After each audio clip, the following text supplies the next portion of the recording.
And we are recording. Hello and welcome everybody. I'm Andrew Elder. I'm the chair of the History Project's Board of Directors. The History Project is Boston's LGBTQ Community Archives, a 501c3 organization.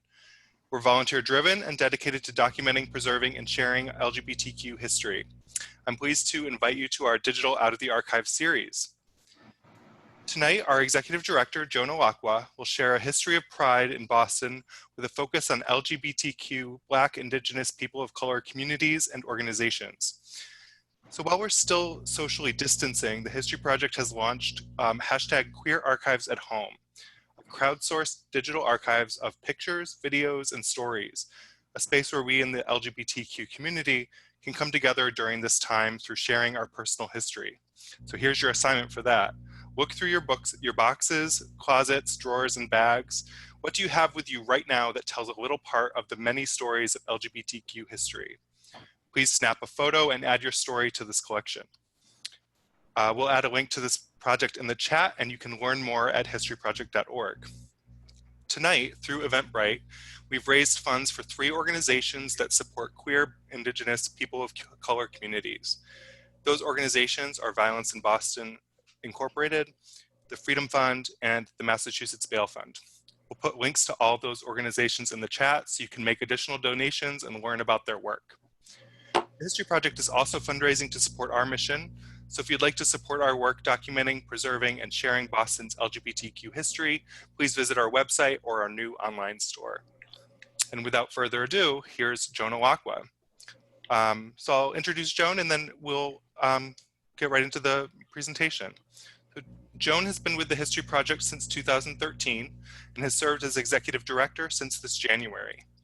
She formerly served as co-chair of THP's board of directors and is Harvard Medical School's archivist for diversity and inclusion. She is a member of the New England Archivists Inclusion and Diversity Committee and has a background in advocacy and oral history. She is a graduate of UMass Boston's Public History Master's Program and earned her bachelor's degree at the University of Puget Sound. Welcome, Joan.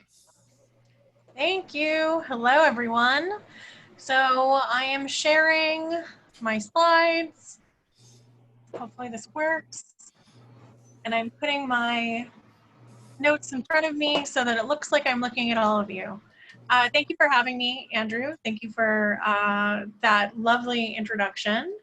And thank you to everyone for coming and also for all of your support toward those 3 organizations that Andrew mentioned, Violence in Boston, the Freedom Fund, and the Massachusetts Bail Fund. Together we've raised over $600, so that's really amazing. Thank you all for that, and I hope that through this presentation tonight I can give you an overview of the history or some of the history of Pride in Boston, and to tell you more about some of the organizations specifically representing people of color in Boston that we know about. So kind of a caveat or intro about sources for this talk. A lot of the sources are contemporary newspapers and newsletters from organizations, oral histories and accounts from LGBTQ community members. And I will be using a number of terms to discuss this history.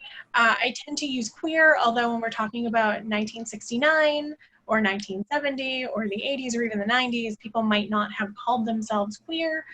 They may have identified specifically as lesbian or gay or bisexual or trans, but I'm using queer kind of as a catch-all and sort of interchangeably there. And Andrew already gave you background on the History Project. We've been around since 1980, doing this work to document, preserve, and share LGBTQ history. I also want to say, I want to center that we're talking tonight about riots, rebellion, literal fighting for rights in some cases. And although the LGBTQ community has come very far over the last 50 years, that progress was not without blood, sweat, and tears. I want to acknowledge that I am a white, cisgendered woman, and I'm talking about the experience and actions of queer people of color. And as a queer historian, I want to elevate these narratives that have been overshadowed and ignored, even as part of our own history, which is also overshadowed and ignored. Especially during this time and during Pride Month, I want us to come together to support Black and Brown people, both as part of our queer family and all those who are fighting against injustice. I will also say, in this presentation, there are some things that I had to pull from other websites because we aren't able to access the archives right now. So sometimes there are a couple of photos that are not as historic looking as we would like, but we'll talk about that when we get to it. So, and like I said, so sort of the big questions: what's LGBTQ history? What are we talking about when we think about Stonewall and Pride? How has Pride evolved over time? And who are some of the groups and people who have been involved in that evolution over time? And I also sort of thinking about time periods and Pride. I wanted to bring up sort of this chart of flags. Most of this graphic was created by the Canadian Centre for Gender and Sexual Diversity. And it dates flags that represent different parts of the LGBTQ community and movement over time. So the gay pride flag, the rainbow flag dates to 1978. We don't see a bisexual pride flag or a trans pride flag until 1998 and 2000. And then since then, as the communities evolved, and I think definitely as people have the internet to talk to each other about how they identify, what words feel right to them, and what communities they are a part of, other flags have come up. In the last couple of years, and off the top of my head, I think the Philly Pride flag, which elevates Black and Brown stories in the Black and Brown community in Philadelphia specifically, but is being used elsewhere and abundantly right now, is up in the top right corner. It's either 2016 or 2017, I believe. And then more recently, the Progress Pride flag in the bottom left corner, which was created by a graphic designer, I believe in Portland, Oregon, either last year or the year before, relatively new. But again, taking the sort of original gay pride flag and elevating parts of our community that are overlooked, that are not included in sort of gay mainstream narratives, and who may be experiencing violence within our community. So Stonewall. So you're looking at two pictures that are not from our collections. One is of the Stonewall Inn in 1969. The other is a picture of Sylvia Rivera and Marsha P. Johnson from the New York Public Library. I think to a gay audience, most of us know in some way the story of Stonewall, but I'm going to tell it to you again. On June 28th, 1969, past midnight, Martha Shelley, a leader in the New York chapter of the Daughters of Bilitis, was showing visitors from Boston around Sheridan Square. The Boston women had come to New York City to talk about opening a Daughters of Bilitis chapter back home. And as the women turned onto Christopher Street, they saw a melee outside the Stonewall Inn. And years later, Shelley, talking about this experience, said, quote, "We saw these people who looked younger than I was throwing things at cops. One of the women turned to me and said, 'What's going on here?' I said, 'Oh, it's a riot. These things happen in New York all the time.'" But this was different. What looked like a riot was actually an uprising. A routine police raid on the Stonewall Inn became a pitched battle when the queer patrons retaliated. Skirmishes between LGBTQ people and police continued in the West Village over the next week. And some of the things to think about when we talk about the Stonewall riots and this uprising. First of all, why did this happen in a bar? And in the 1950s and 60s, bars were hubs of queer political activity. They were used by early organizations and individuals, not so much organizations, mostly individuals, where queer people could meet. They could meet up with friends, they could meet up with lovers, and they were a place that shaped queer identity because at the time there weren't many other community spaces, or at least public community spaces. Private homes were also places where queer people could organize. Bars were often raided by police, and they followed a pretty predictable pattern. The police would enter the bar, they would stop activity, they would arrest patrons. Some bars bribed police not to raid. Others had symbols to alert patrons of impending raids. I believe that, oh, there's a bar in Boston whose name is escaping me. I don't think it's Playland. Another bar that dates to around near when Playland was active, where their symbol was a red light would turn on when police were at the door, and if you saw that, patrons would know, get away from the person you're dancing with. If you're a gay man, find a lesbian or go sit at the bar, so that you wouldn't be harassed when the police come in. Sometimes newspapers publish patrons' names, leading to public exposure, loss of jobs, homes, and families during this time period. So when we're talking about Stonewall, and we're talking about people who are meeting in this bar, I think it's important to acknowledge and remember that it was a fight, it was an uprising. It was started not by well-connected or well-off people, it was started by drag queens and trans people and people of color, notably Sylvia Rivera and Marsha P. Johnson, whose stories I think are being told more and more often now. Unlike the Pride movie that came out a couple of years ago, but the young white runaway who started Stonewall. What's interesting about Stonewall and what's important about Stonewall is that the following year, LGBTQ people and allies in cities and towns across the country and around the world started to commemorate the uprising. These events would eventually become known as Pride Marches. And Stonewall in American history became a National Historic Landmark in 1999, and President Obama made it a national monument in 2016. So Stonewall is important. It's typically viewed as sort of a spark or catalyst to the modern gay liberation movement.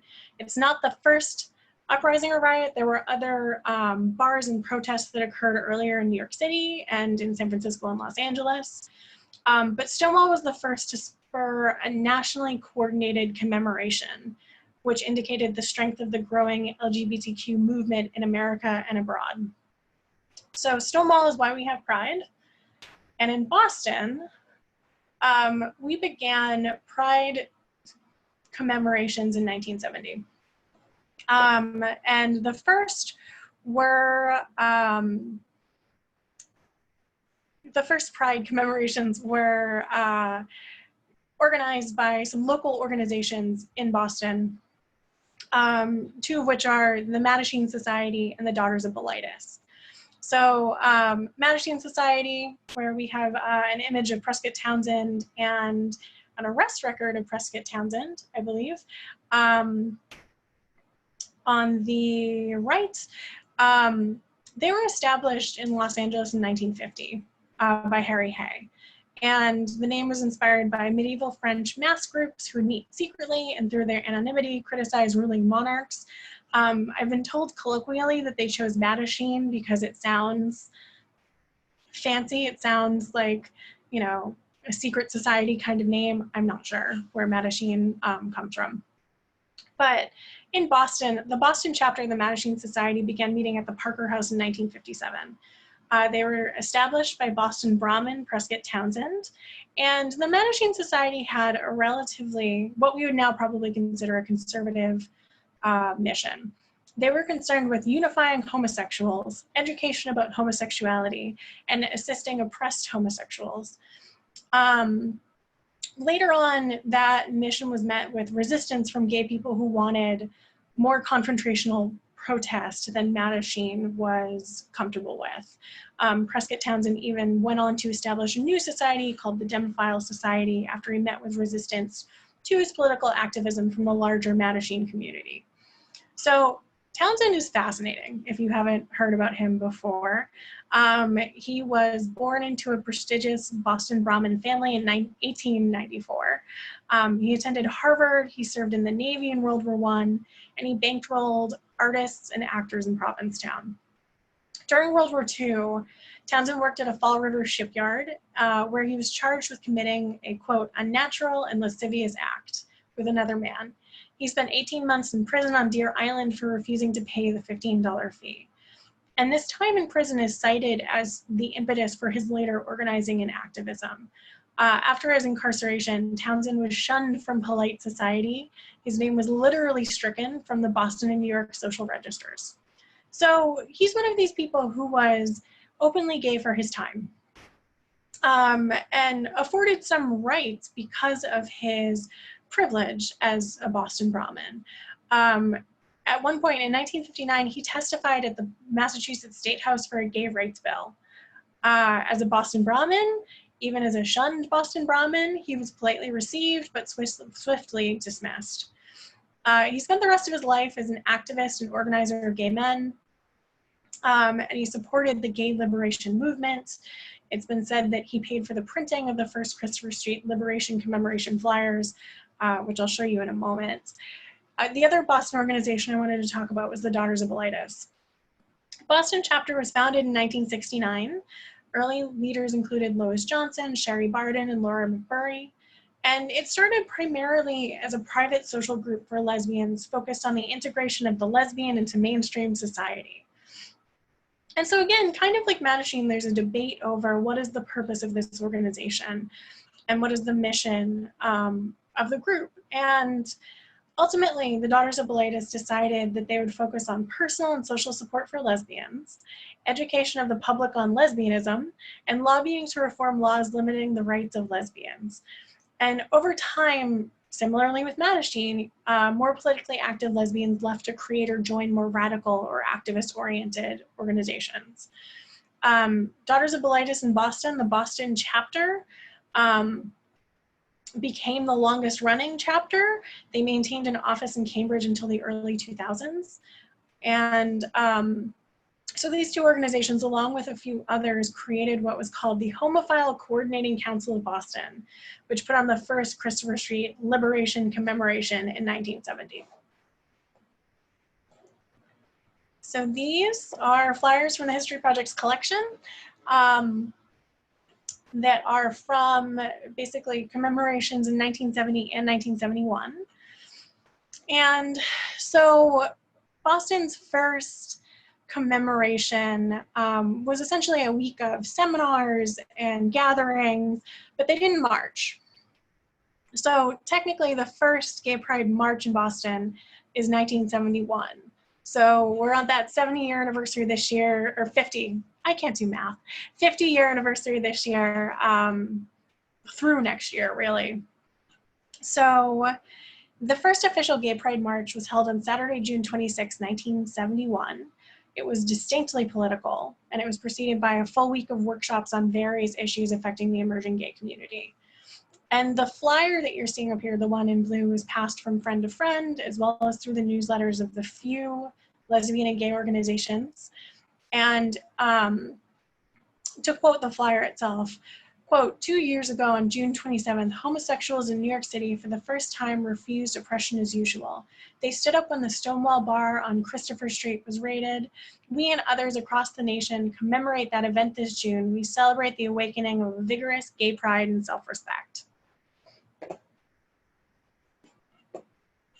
And then we march. And so these images are all taken by John Kuiper, who's a local organizer and activist, and I think might be in this Zoom call somewhere. Hi, John. So the first Pride March that year, John's also a volunteer at the History Project. The first Pride March that year had about 200 participants and sought to highlight 4 oppressive institutions, specifically the police, the government, hostile bars, and religious institutions. And the march encompassed 4 major stops. It started at Jacques Cabaret in Bay Village. It stopped at Boston Police Headquarters on Berkeley Street. It stopped at the State House on Beacon Hill, and then at St. Paul's Cathedral on Tremont Street. And at each one of these stops, a speaker presented a list of demands. At Jacques, which is a local drag bar in Boston, is now the longest operating gay bar in Boston. The Reverend Magora Kennedy, an African-American woman and member of the Pride Planning Committee, read a list of demands created by many women who frequented the bar. She pointed out in particular that women felt ghettoized in the bar because it was one of the few places they could go because dancing between members of the same sex was illegal. They felt that it catered to straight men who leered at them, and they felt that it wasn't sanitary. The marchers then moved on to their next stop, which was the Boston Police Department headquarters on Berkeley Street. That's the image in the top right corner.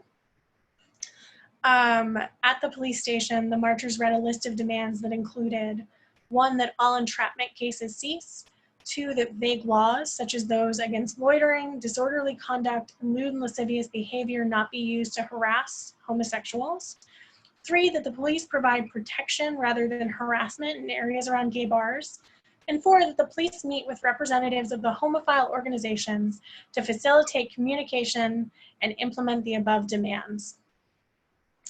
It wasn't until 1978 that the Boston Police created a position to work directly with and address the needs and concerns of members of the LGBTQ community. It took them 7 years after this march. The marchers then continued to the State House. And when they arrived at the State House, a call was issued to include homosexuals in civil rights legislation to eliminate anti-sodomy statutes dating from the Puritan times. They demanded that all laws pertaining to homosexuality be repealed, including a city ordinance against same-sex dancing. They ordered that legislation be enacted to end discrimination against people in employment, housing, and the use of public facilities because of their sexual orientation. And I believe we don't get a gay rights bill until 1989. And then the march continued. They went to St. Paul's Cathedral, where they gave their final set of demands. 1, that the church accept qualified gay persons for ordination and other religious work. 2, that the church recognize and bless the love of homosexuals as it does for heterosexuals. 3, that the church lend its support to the re-examination of the institution of marriage and the family. And 4, that the church lend its support to the re-examination of roles based on sex, with particular attention to the fact that its support of these sex roles has oppressed women and homosexuals.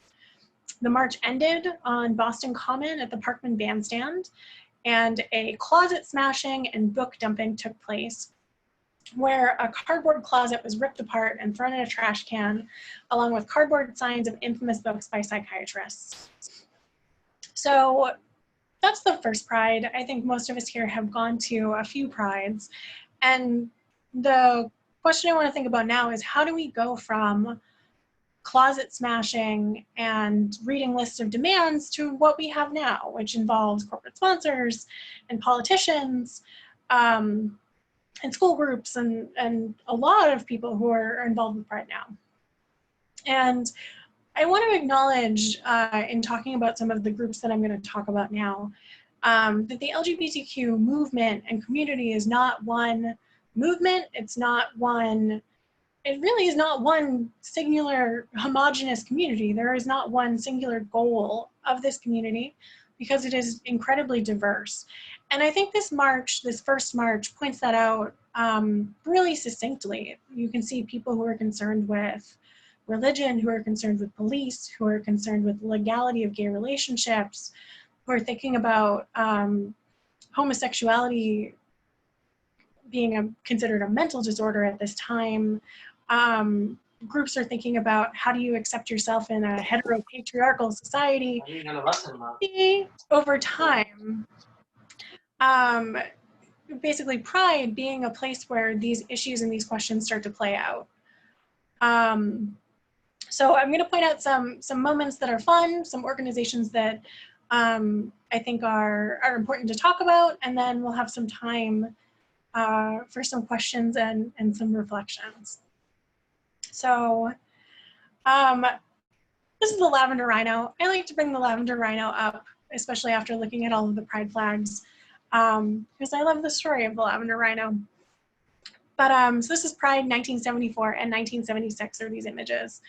And lavender rhino made its debut as an early symbol of lesbian and gay pride. For those of us who were not there when the rhino was created, the list of reasons why the rhino is a symbol of the gay community include, because the rhino had no prior associations, nothing else was associated with rhinoceroses. 2, it could represent both lesbians and gay men because male and female rhinos have horns. 3, the rhino is a misunderstood pacifist, just like the gay person, but attacks when provoked. I'm not sure how safe rhinoceroses are, but I guess we're all misunderstood pacifists. And 4, lavender is a mixture of masculine and feminism, or feminine, And the lavender rhino had a big red heart on it to denote its commonality. And so the rhino basically came out as a symbol after several months of debate between, I believe, Gay Action Media Network and the MBTA over whether or not they could post signs encouraging the gay community to come out with the lavender rhino on them. And then the rhino became sort of an unofficial official symbol of early Pride in Boston, at least. It made its second appearance in 1976. And I think that's interesting because that year, Pride decided not to allow any businesses or bars to march because, as Lynn Rosen put it, quote, "It felt that the parade was to reflect the gay community mainly as a political force, since gays had suffered so many political setbacks that year. In particular, the Massachusetts Democratic Party refused to put a gay rights plank in its platform, and state and city governments failed to pass gay civil rights bills." The rhino would appear in Pride until 1982. It unfortunately was burned up in the same fire as Gay Community News on Bromfield Street. These are images of the Combahee River Collective. So the Combahee River Collective was created, I think essentially, created in 1974 after a group of Black women went to the National Black Feminist Organization in 1973. They left that group and wanted to sort of hone and define their own politics. And so the name Combahee River Collective comes from the historic raid on the Combahee River and the instrumental role of Harriet Tubman in the military operation of that raid that eventually freed 750 slaves. So the Combahee River Collective met regularly between 1974 and 1981. It wasn't exclusively for queer Black women, but the majority of women involved identified as Black lesbians. And they created a space for themselves after feeling left out of or left on the sidelines of other movements, including the feminist movement and the LGBT movement. In 1977, they released the Combahee River Collective Statement, which is regarded as one of the infrastructural documents of contemporary Black feminism. And in these picture and these documents are particularly from 1979. The collective was spurred to action when 12 Black women were murdered in Boston within the span of 5 months. And their activism and protests culminated in a 500-person march in April 1979. The collective was actively involved in political struggles across Massachusetts, including desegregation in Boston schools and community campaigns against police brutality. They eventually disbanded in 1981. We have at the History Project a small amount of material on the Combahee River Collective. The pamphlets that are down on the right of the slide are photographed from our collection, and the image from the protest is from 1979 in the Gay Community News photograph collection.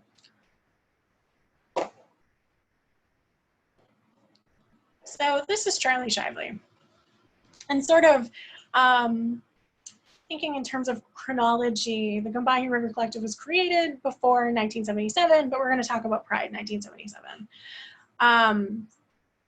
1977 was a big year for Pride because of national protests against Anita Bryant, who along with her husband Bob Green founded Save Our Children, an anti-gay rights organization opposed to a gay rights bill in Florida. And so Bryant marshaled enough opposition to defeat the ordinance, but in the process galvanized thousands of LGBT people across the country to come out and be politically active. At the end of the march that year, Charles Shively, who was a professor at Boston State College and later UMass Boston, was the last speaker at the rally at the Parkman Bandstand on the Common. He strode up to the podium wearing his Harvard doctoral cap and gown. Another activist and writer, Freddie Greenfield, held up a large wok and lit it on fire. And so Shively pulled out his Harvard diploma and threw it into the burning wok. He condemned his alma mater for its treatment of gay students. He then threw in his draft card and his health insurance cards while excoriating the government and medical profession. And then he picked up a Bible and he read Leviticus. He paused, he held up the Bible, and he tossed it into the fire. And the crowd went wild. Many in the crowd were supportive of burning the diploma, burning the draft cards, but reactions were mixed and divided about the Bible. And Shively's a catalyzing figure, I think. He was involved with Bag Rag, he was a poet and a writer, he was involved with age of consent debates. We have his collection at the History Project if you'd like to learn more about him. But I think the reaction to his speech and the documents he burns, again, shows this moment where you can see different parts of the community reacting differently to what the purpose or intent of Pride is and can be. It's been moving through time. 1978 saw the creation of El Comité. And El Comité started after a group of Latino men began meeting informally in the home of Jose de Jesus in 1978. And prior to Pride that year, they formed El Comité de Homosexuales y Lesbianas de Boston. Often they're just called El Comité. And they wanted to build unity and provide direction to Boston's Latinx gay men and lesbians. And they did outreach sort of to the larger Latino or Latinx community in Boston. In 1980 in particular, they formed the Boston Area Coalition for Cuban Aid and Resettlement during the Mariel boat lift in Cuba. They also created the first gay halfway house in the US to aid and resettle lesbian and gay Marielitos, people who were part of the boat lift. So working with the Metropolitan Community Church, with Gay Community News, they sought to provide support and sponsorship for these people in terms of homes, language support, and other support to Boston's Latinx community during this time. And then we have a very recent image of Quapa. Like I said, we couldn't get into the archives to look at the original materials we have, but I wanted to still show them. Quapa, which formed from the roots of Bagmal, which was the Boston Asian Gay Men and Lesbians. They were formed in 1979 after Song Hot Chaw, a native of Malaysia, met up with two lesbians and another gay man at Glad Day bookstore. They're considered the first co-gender Asian group in history, and they changed their name in 1988 to Amalgam, or Alliance of Massachusetts Asian Lesbians and Gay Men, to reflect their growing numbers and demographics across Massachusetts. So Chua edited the organization's newsletters and encouraged frank discussion of Asian sexuality and frank discussion of considering Asian people subjects of sexual attraction rather than sexual objects. He also worked to eradicate racism within the LGBT community and influenced other queer Asian organizations in America. I'm not sure what year the organization changed its name to Quapa, but they're now called the Queer Asian Pacific Islander Alliance. And they changed their name to reflect inclusion of bisexual and trans individuals as well as Pacific Islanders. So as we continue to move through time, oh, I lost my notes on Black and so this is Men of All Colors Together Boston. They were an organization and a chapter of the Boston, they were the Boston chapter of Black and White Men Together, which was an organization dedicated to fighting against racism toward biracial couples, but also supporting those couples. These images are, I think, particularly powerful and resonant right now. It's kind of in the wind, but you can see on the left, their banner says, "Lesbians and gays say no to Nazis and the Klan." In the right, which is an image from 1982, Black and white gay men together, we declare nuclear holocaust never again. They're an organization that we have the records of at the History Project. So if you'd like to learn more, we can help you with that. And then we have another one of these tension moments about Pride over time. 1984 is the Pride Circus. And basically, Pride polled participants and found that people didn't want to stand at a rally and listen to several speakers. And so they wanted more entertainment. And Pride got permission from the city to enclose the ball field on Boston Common for hot air balloon rides and camel rides. And they asked for a $1 donation to offset the cost of the day. And that didn't sit well with everyone. In particular, Ann Holder in a Gay Community News interview says, quote, "We've already paid to be gay. It's a depoliticization of the whole thing, making it into a gay trade fair." Which is literally what these protest signs are saying. Welcome to the first annual gay and lesbian trade fair. So Pride came that year. Unfortunately, the hot air balloon literally didn't get off the ground. There were mechanical problems. And as for the camel, it did not do particularly well in the humidity, and because of the loud crowd noises, I'm not sure if camel rides actually occurred. And then we have 1986, LESLA, Lesbianas Latinas Forum, and their statement of purpose was, quote, "We are a group of Latina lesbians who are committed to supporting each other through our bi-weekly meetings. We come with a variety of experience, needs, and expectations. Our common bond is our culture. Together we share our experiences and our lives as lesbians. Our meetings focus on what is needed by the group and what is happening in our lives." So they're kind of another organization focused on, I think in some ways, like some of the earlier organizations, acceptance, education, support. And again, I'm not sure when they disband, but they were active in the 1980s. And then also in the 1980s, we have protests by ACT UP.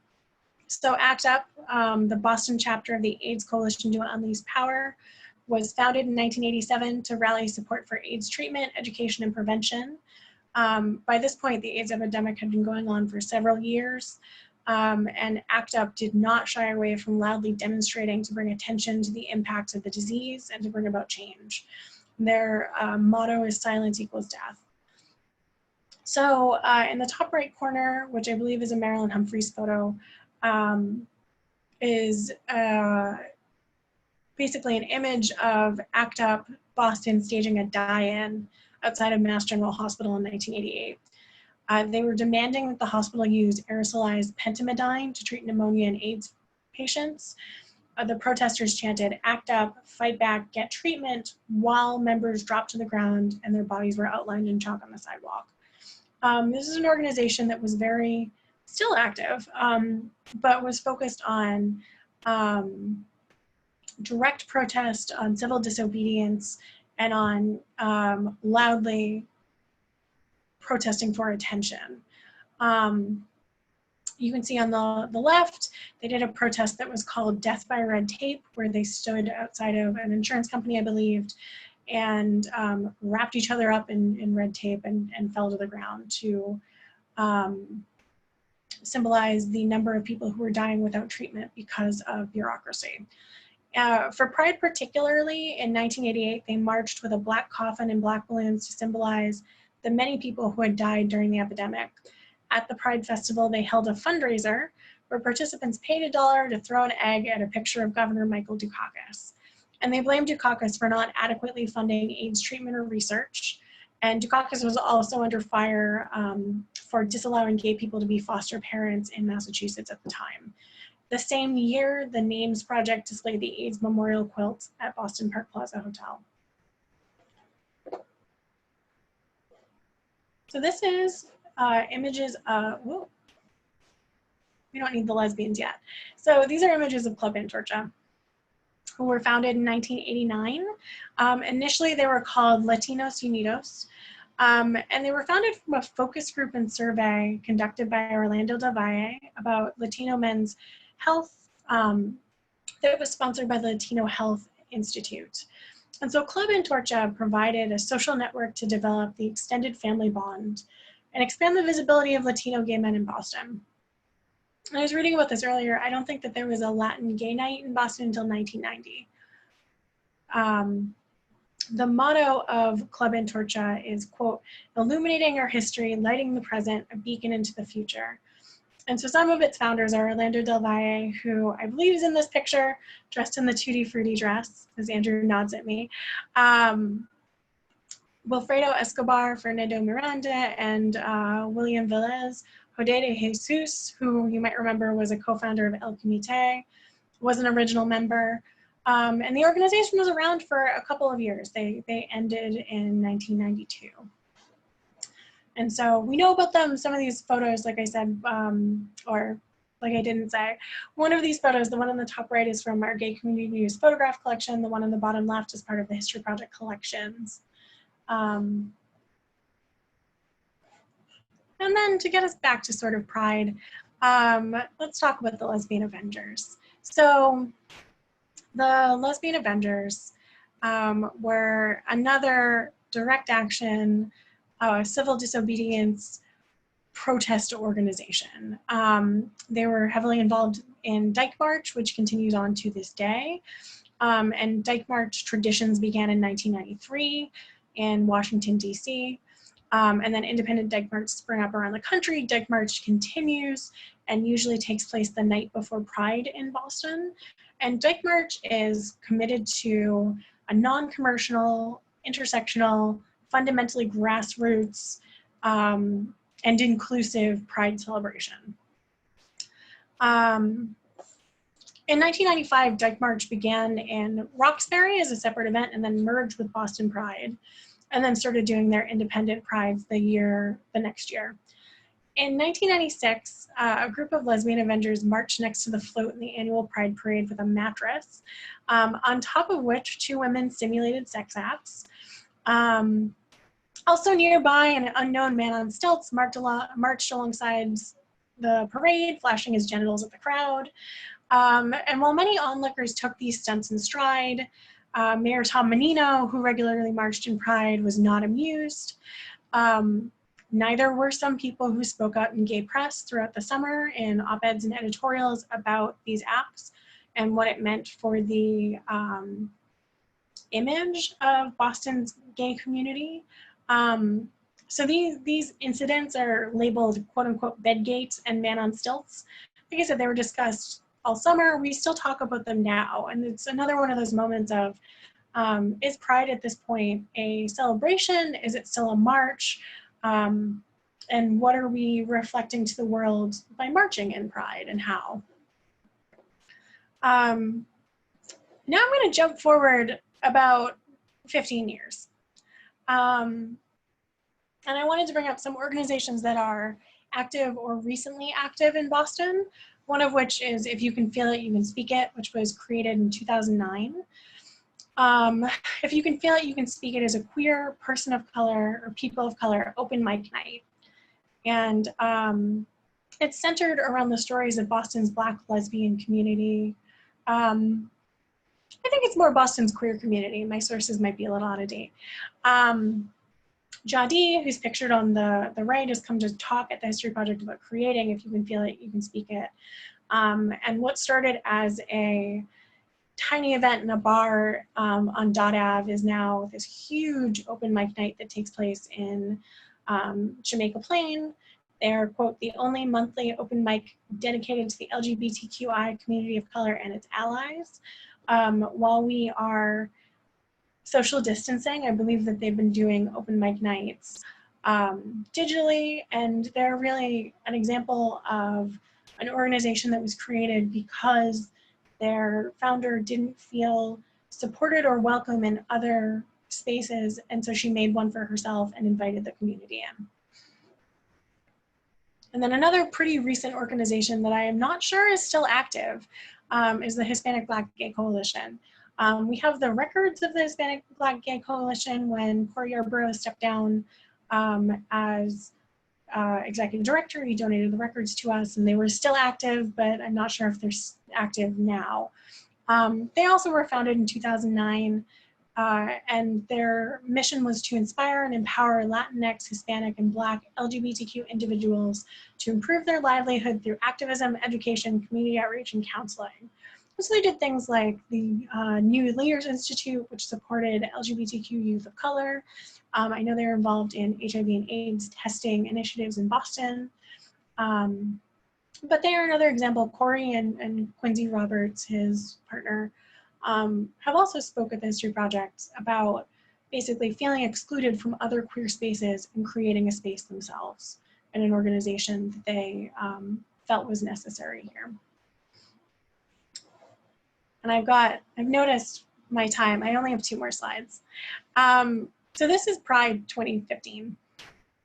And on June 13th, 2015, quote, about a dozen LGBTQ activists of colors and allies staged a sit-in during the annual Pride March. 2015 was the 45th anniversary of Boston Pride. Their theme was #WickedProud, and the protesters co-opted that and called themselves Wicked Pissed. Keep your pride, trans women of color under attack. So they broke into the parade. They sat in for 11 minutes to symbolize the lives of 11 transgender people who have been murdered in the United States so far that year. And they also released a list of demands that read in part, quote, we won't wait for the advances of the most privileged of our community to trickle down to the rest of us. We live in a society that has declared war on Black people, women, immigrants, trans people, poor people, and at the intersection of all that, trans women of color. It is the duty of the entire LGBTQ community to stand united and prove that all of our lives matter. So, like I said, they broke into the Pride Parade, they staged a sit-in, and demanded that Pride become more, Boston Pride in particular, become more accessible to communities of color, and cited basically the high cost of participating in Pride, in addition to other demands about the LGBTQ community of color in Boston, including affordable healthcare options, issues of racism more broadly in the city of Boston and within the LGBTQ community. In 2018, another group who marched or protested as No Justice, No Pride Boston disrupted the parade in front of the Santander contingent to protest a financial institution that has profited significantly from the humanitarian crisis in Puerto Rico. And so that kind of leads to this year in a way, where in Boston, there is going to be a trans resistance vigil and march on Saturday, which is when Pride would have taken place if it wasn't canceled due to COVID-19. And so I've seen people sort of say, this year, we're bringing Pride back to its roots. It's going to be a protest. And this is one way that the community is stepping forward and saying, if we can't have Pride the way it's been, this is what we need now. And in the context and sort of trajectory of Pride over time, you can see different moments where there's been debate over, is Pride a riot? Is Pride a march? Is it the festival? And especially this year, when we are encouraged to stay home in order to stay safe, what can we do as a community to support one another, especially while police violence and protest is erupting across the country? What does Pride mean to our communities and ourselves? And I don't think historically there's one answer there, and I don't think within the community there's one answer there either. But I'd be curious to hear what you think. And that's my talk. Thank you. And if you have any questions for me, info@historyproject.org comes directly to me. So if you'd rather email with any questions about sources or organizations, I'd be happy to talk more about that. I've stopped sharing. Hello, hello everybody. Thank you so much, Joan. It was great. Does anybody have any questions for Joan?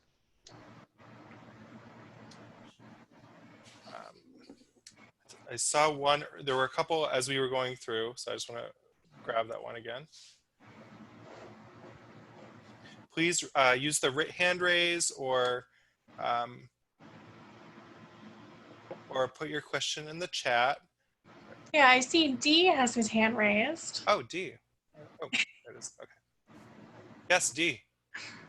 I guess it was interesting to me that a lot of the pictures of the groups were in Pride parades. So Pride parades or marches sort of facilitated the visibility of these groups, but you didn't really talk. Can you talk about that? I mean, the connection between Pride and the groups. Some of them were protesting, but sometimes it was just groups are there. So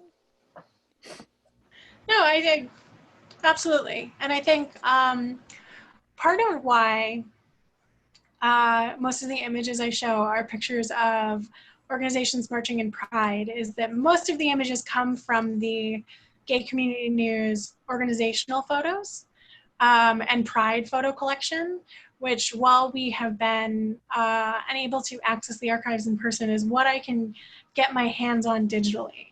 But I agree with what you're saying, and it is an important point to point out that these organizations marching in Pride was part of the visibility of, or benefiting from the visibility of a visible Pride march and movement. Another question that is in the chat is, do we have any information about Queer Nation? Do we have, I think that we do have information about Queer Nation, Andrew. Off the top of my head, I don't know how much I can speak to the information about the collection that we have on Queer Nation. Do you happen to know more, Andrew? I know we have a collection, some materials about Queer Nation. Of course, they also appear in, various collections, but I know we have a publication by them. And we can after this, find information about that. We might even have a finding aid on our site for it. So I saw there's a question from Reed Weaver. Actually, a partial answer to D. One of the pictures, the picture of Men of All Colors Together, that is the Boston group, but that picture is at the disarmament rally in New York. And so it's an example of activism and cross-issue activism. I wish I had better notes on Men of All Colors Together. I was reading about them this afternoon as I was preparing, and then I don't know what I did to my notes. But yeah, I think it's so important to think about the ways in which activism intersects with different groups and causes over time. And I think often, and I acknowledge that I think most of the people here in this talk are part of the LGBTQ community. So we know this, but I give talks like these to high school groups and to queer straight alliances where there's more straight students than queer students. And they don't realize that. They don't realize that it's not all, or we're not all part of one singular movement necessarily. A lot of people who are important activists in the LGBTQ movement have been very instrumental in many other movements as well. We have a question in the chat from Mark Crone, which is a big question. It's, what do you think Pride will be like in the future? Back to its political roots or still a parade? I have no idea. And I think this year in particular, I think we have an opportunity, since Pride can't go on as it has gone on for the last 50 years, to figure out what that means. Because I think Pride has different meaning to different organizations and to different people. I know especially at the History Project, or with the History Project, my personal opinion of Pride and our interactions with it is it's a great opportunity for us to talk about our history. It's a great opportunity for us to go to the festival and usually talk to about a couple hundred trans teenagers about their history and to introduce them to the community in that way. I don't know. I think it would be wonderful if Pride could be more political, but I think that bears to be seen. And we'll see what happens. I'm hopeful and supportive of the march this weekend that's going to happen, which is specifically about supporting the Black trans community in Boston and Massachusetts. That's kind of a non-answer, Mark, but That's sort of my political we're being recorded answer. We have a question from Alice Fisher. Do you have any of the aging organizations info? Yeah, specifically, we have a lot of information about, so do you mean the like aging project or organizations for aging activists? Because we have a little both. But especially in terms of organizations about aging activists, there are several lesbian-focused organizations in Boston, some of which are more active than others. And they just had a Pride Day last October where like representatives from several of them met, and it's organizations like Rally and like Olay, which is older lesbian energy. Oh, what's I can't think of the name of the organization that was leading this action. Aging lesbian activists. OLOC. OLOC, thank you. Older lesbians organizing for change. And so we have information about those groups. I know that we have Olay's records at the History Project, so if you'd like to learn more about them and to see the sorts of things that they've been talking about, we have those available. Other ones we have information on, but not like the full institutional records. Great. So it is 7:59. I'm going to say there's time for one more question. If folks don't have one, I will come up with one. Oh, okay. That's a great question. So this is interesting. Hi, Bren. So the question is, Dorothy's Boutique recently announced that they're closing, which is a huge loss for the community. If you don't know Dorothy's, they're essentially the location for costumes and outfits, especially for drag queens in Boston. Several of the local drag worked at Dorothy's. Do we have plans to collect materials from them? Not yet. And it's kind of an interesting thing for us at the History Project. We are available and ready to take records or materials from any individual or organization, essentially in the New England area relating to LGBTQ history and communities. I think collecting materials about and from Dorothy's is super important. We are volunteer driven, so we're usually not at the forefront of necessarily reaching out to organizations or to businesses to get those records, but we would be happy to have them. And so if anyone knows anyone at Dorothy's who's helping with them shutting down, please let me know and we'll reach out, because it's certainly a part of the community that should be represented, and definitely its connection to the drag scene over time. Thank you so much, Joan. Thank you so much for speaking with us tonight. And I put your email where people can reach you in the chat. But we'll be in touch and look forward to more events. And thank you all for joining us tonight.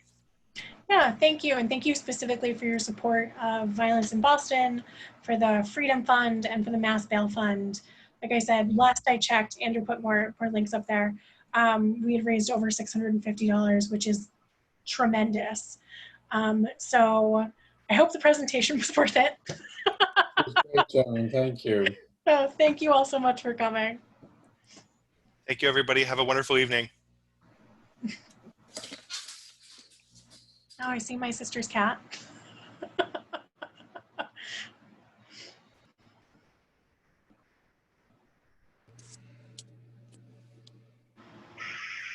Joan, I think the cat was waving to me. Was he waving to you He was specifically? waving to me. Felix loves you, Tony. Thank you. Oh, okay. Yep. Here, I'll end the meeting. Thank you all. See you again soon.